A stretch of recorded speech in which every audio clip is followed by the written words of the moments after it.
Caros alunos, sejam bem-vindos a mais uma videoaula. Nessa videoaula, nós iremos começar o estudo da dinâmica, né? Então, a dinâmica é um termo que provém da palavra grega dynamik, que significa forte. Em física, a dinâmica é um ramo da mecânica que estuda o movimento de um corpo e as causas desse movimento. Lembrando que quando a gente estudou a cinemática, a gente estudava o movimento sem se preocupar com a causa dele.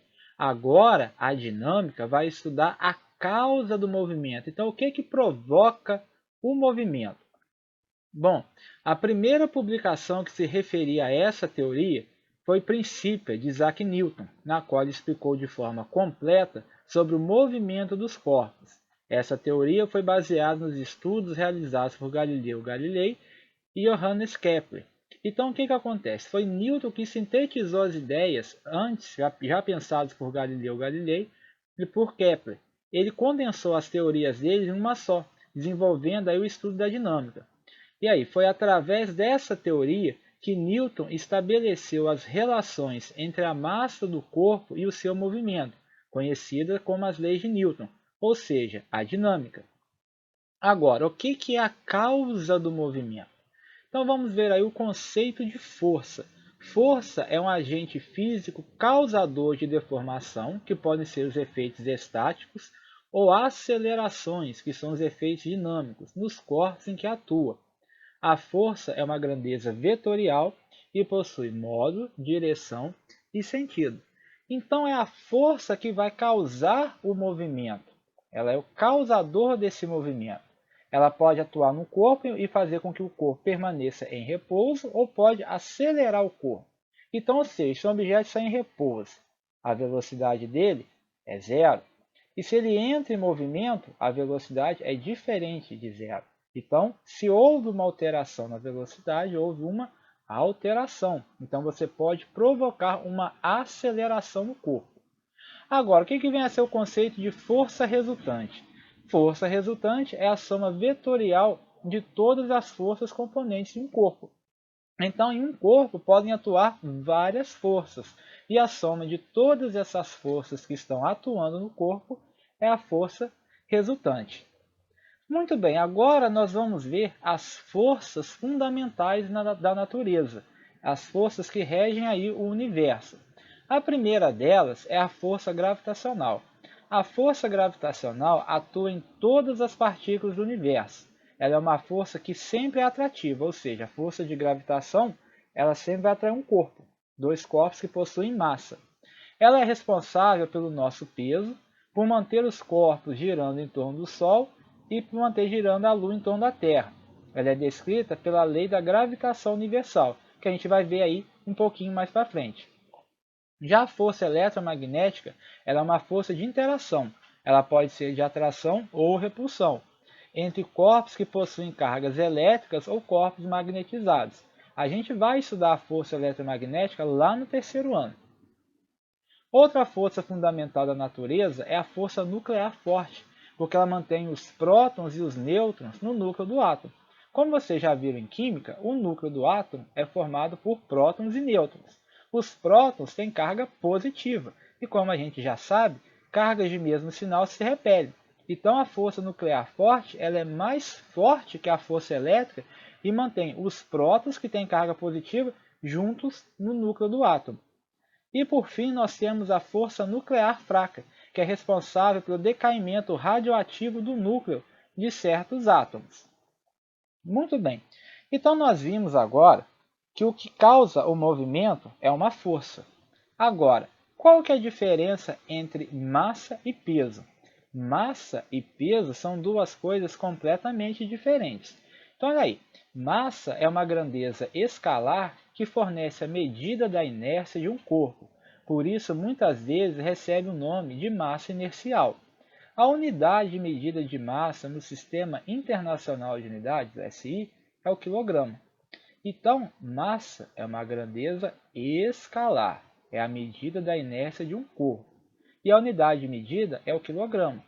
Se eu falar que a minha massa é de 60 kg, quer dizer que a minha A medida da minha inércia é de 60 kg. E esse valor da massa de um corpo ela é igual em qualquer ponto do universo. Se eu subir numa balança aqui na Terra, ela vai me indicar 60 kg. Se eu for para qualquer outro planeta ou qualquer outro ponto do universo, a balança vai indicar o mesmo valor, 60 kg.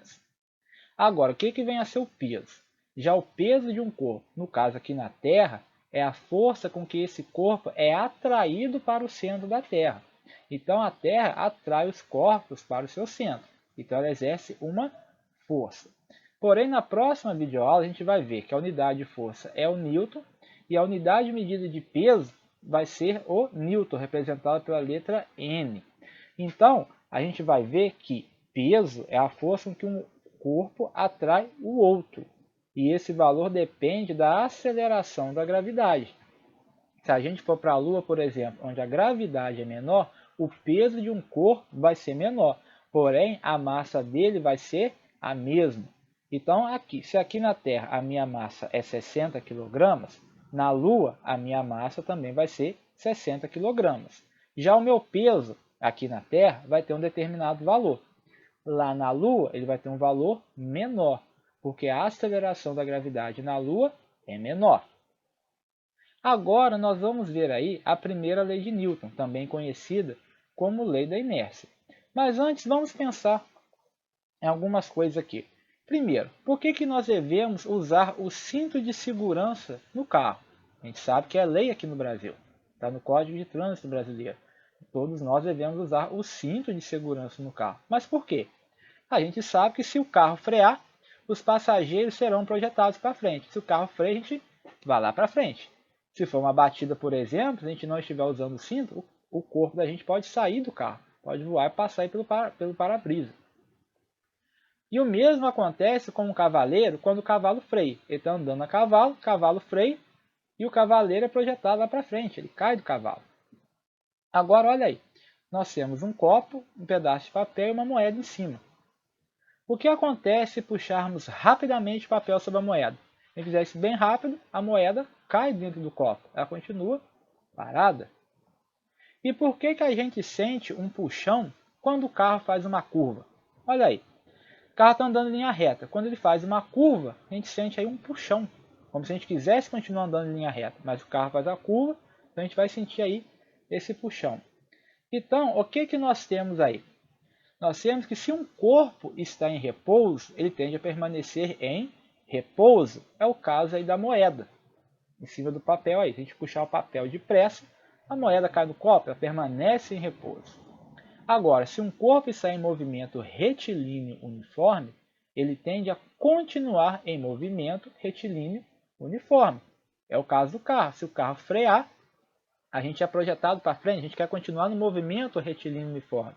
O cavaleiro em cima do cavalo, o cavalo está andando. Se o cavalo parar de repente, o cavaleiro continua em movimento retilíneo. E a outra coisa também é quando o carro faz uma curva. Então você estava andando em linha reta e de repente você faz uma curva. Então a tendência do seu corpo é permanecer no movimento em linha reta. Então, todo o corpo continua seu estado de repouso ou de movimento retilíneo uniforme, a menos que seja obrigado a mudar esse estado.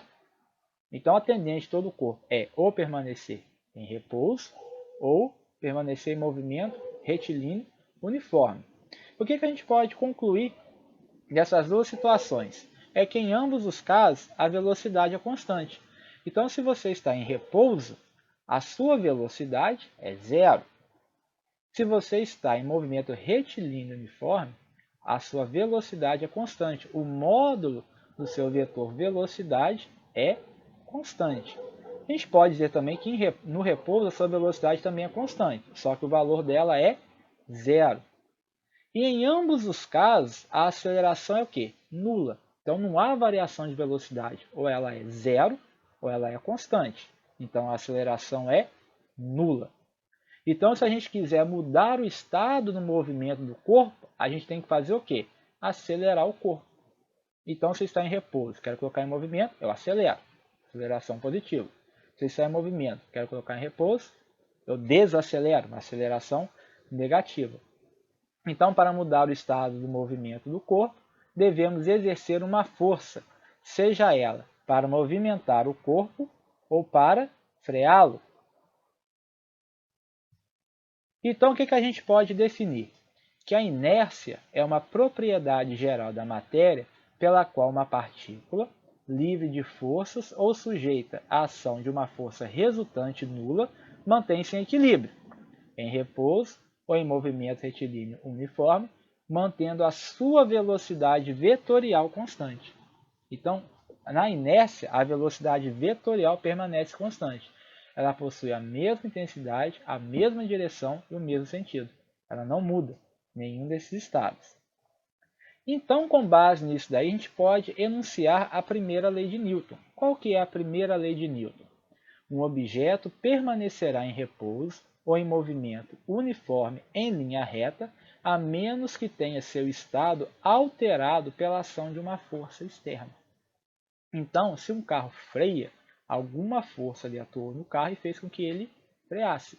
Então, o que vai fazer também? Quem que vai exercer força na gente para a gente não sair do carro e se machucar? É o cinto de segurança. Então, vai exercer uma força na gente, por quê? Devido à inércia, a gente está andando em linha reta, o que o cinto faz? Ele nos segura, ele exerce uma força no nosso corpo e não deixa a gente seguir em movimento retilíneo uniforme. A partir daí, a gente pode definir o conceito de equilíbrio. O que vem a ser o equilíbrio? Então, quando a força resultante é nula, ou seja, não há aceleração, a gente diz que o corpo está em equilíbrio. Mas existem dois tipos de equilíbrio. Quais são eles? No primeiro caso, é quando a velocidade é nula, então o objeto está parado.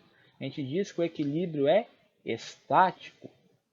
Já no segundo caso, é quando o corpo está em movimento retilíneo uniforme, que é o equilíbrio dinâmico. Mas aí você pensa, mas espera aí, como é que você está em equilíbrio com o móvel se movimentando? Imagina que você está dentro de um carro, andando numa rodovia em linha reta, e o carro está com uma velocidade constante. Ali dentro do carro, se o carro estivesse totalmente fechado e você não conseguisse enxergar nada, você não poderia dizer se o carro está em relação à estrada em repouso ou em movimento. Então, se um corpo está em movimento retilíneo uniforme, cuja velocidade é diferente de zero, você está em equilíbrio dinâmico. Então, o que acontece? Ali é a mesma coisa que se o carro estivesse parado, estivesse em repouso em relação à estrada. Então, guarda aí, existem dois tipos de equilíbrio. O equilíbrio estático, quando a velocidade é igual a zero, você está em repouso, e o equilíbrio dinâmico, quando você está em movimento retilíneo uniforme, você está se movendo em uma linha reta com velocidade constante. Então, encerramos aqui essa videoaula. Na próxima videoaula, nós iremos estudar a segunda lei de Newton, onde nós iremos aprofundar no conceito de força. Então, até a próxima, pessoal!